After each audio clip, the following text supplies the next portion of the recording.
makabagong firefighting robots ang bagong armas ng Makati sa laban kontra sunog at sakuna. Tunghayan ang ulat mula rito. Ipinahayag ni Makati Mayor Abby Binay na 3 Rosenbauer smart firefighting robots ang binili ng lungsod upang palakasin ang emergency response nito. Ang mga robot ay makakatulong sa mga sitwasyong may mataas na panganib, tulad ng sunog na may kasamang hazardous materials. May kakayahang ang robot na makalusot sa matinding init, mahinang visibility at mapanganib na kapaligiran. Kayang maghatak ng mga sugatan o natrap na tao ang robot gamit ang payload capacity na 600 kilo. May joystick control ang robot na nagbibigay daan sa remote operation kahit na delikado ang lugar. Ang turret nito ay kayang magbuga ng hanggang 3,500 litro ng tubig kada minuto na may vertical reach na 80 talampakan. Ayon pa sa alkalde, ang paggamit ng teknolohiya ay bahagi ng pagiging isang tunay na smart city. Patuloy ring pinapalawak ng lungsod ang mga kagamitan para sa disaster response sa ilalim ng kanyang pamumuno. Jade Buhoy, nag-uulat para sa Golden Nation Network.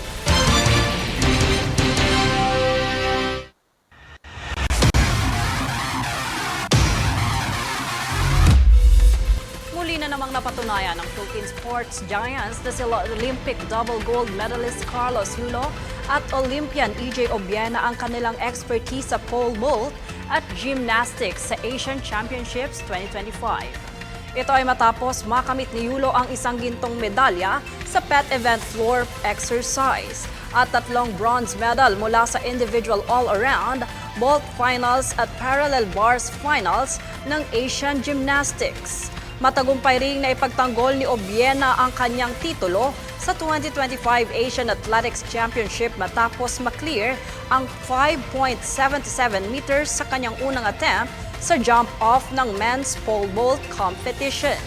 Ito ang ikatlong sunod na gintong medalya ni Obiena mula sa una niya itong maangkin sa Doha, Qatar noong 2019 at sa Bangkok, Thailand noong 2023.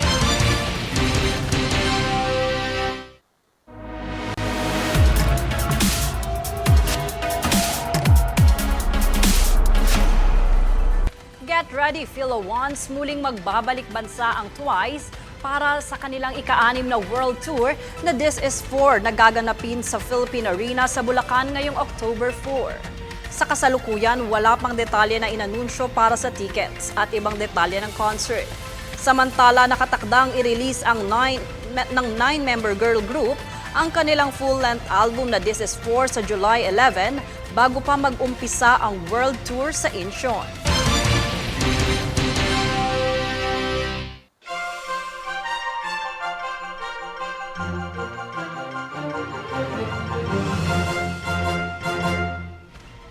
Here's a roundup of major stories from around the world. For 3 consecutive days, violent protests have erupted in Los Angeles following immigration raids that resulted in dozens of arrests, primarily targeting undocumented migrants and alleged gang members. Here's the full story. For the 3rd day in a row, Los Angeles remains gripped as protests continue due to the reported recent immigration raids and mass detentions. Demonstrators got enraged over the detention of undocumented migrants and alleged gang members, torched self-driving cars, blocked freeways, and clashed with the police in the downtown area. The unrest escalated as authorities deployed flashbangs and smoke grenades to control crowds, while containment lines were drawn to keep protesters away from federal buildings.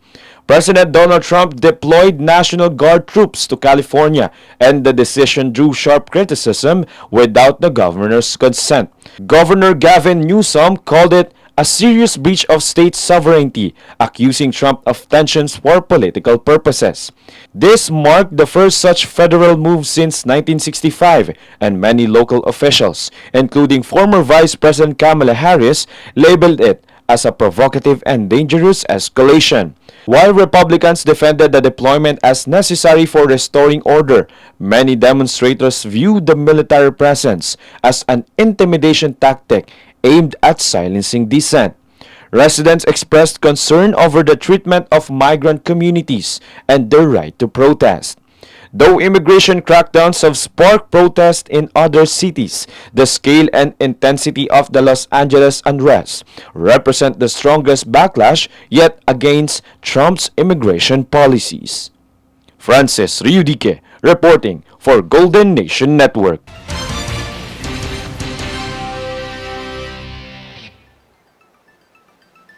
Israel stops Gaza-bound ships Madeleine, carrying prominent activists including Greta Thunberg, which was supposed to attempt to deliver basic humanitarian needs such as rice and baby formula to Gaza before those on board were detained.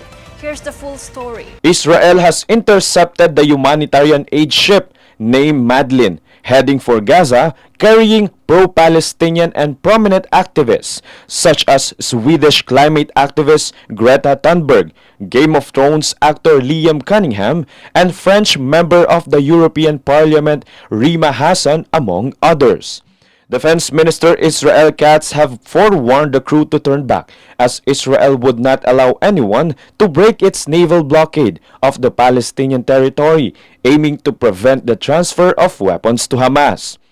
In Katz's post on X on Sunday, he warned that he instructed the Israel Defense Forces to prevent the vessel from reaching the shores of Gaza and to take whatever measures are necessary to that end. The Freedom Flotilla Coalition, on the other hand, said that the ship, which departed Sicily on Friday, was prepared for the possibility of an Israeli attack.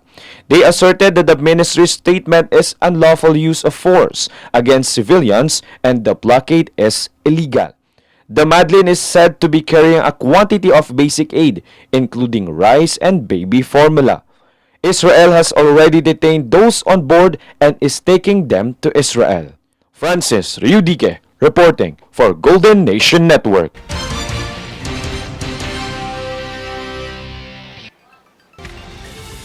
A 6.3 magnitude earthquake struck central Colombia on the morning of June 8, with its epicenter near Parate Bueno in Cundinamarca at 8:08 a.m. local time. The quake felt as far away as Bogota, Medellin, and Cali, caused tall buildings in the capital to sway, triggered sirens, and sent thousands of residents fleeing into streets and parks. In Parate Bueno, partially collapsed structures, including a church, were reported, though no deaths were confirmed, and officials continue assessing minor damage in surrounding villages.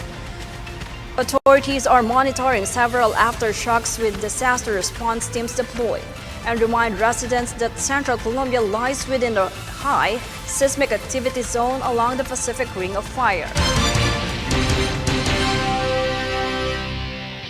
At narito ang recap ng mga nagbabagang balita ngayon. Sa ulo ng mga balita. Major pipeline ng Maynilad nasira. Higit 300,000 sa Luzon nawalan ng tubig. Airbase at naval station itatayo sa isla ng Balabac, Palawan. DTI naglabas na ng school supplies price guide.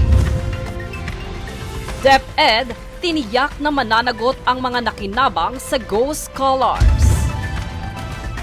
Olympian prides Yulo at Obiena muling nakapag-uwi ng medalya sa Asian Championships.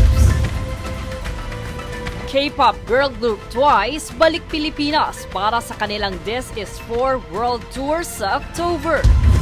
Patas at pantay na balita, komprehensibong ulat para sa pulso ng masa. Ito ang Newsforce. Yan ang pinakamainit na mga balita ngayong araw. Manatiling nakatutok sa aming mga ulat at updates sa aming Facebook page, facebook.com/Golden Nation Network. At mag-subscribe sa aming YouTube account, youtube.com/@Golden Nation Network. Ako si Jade Buhoy at itong Newsforce.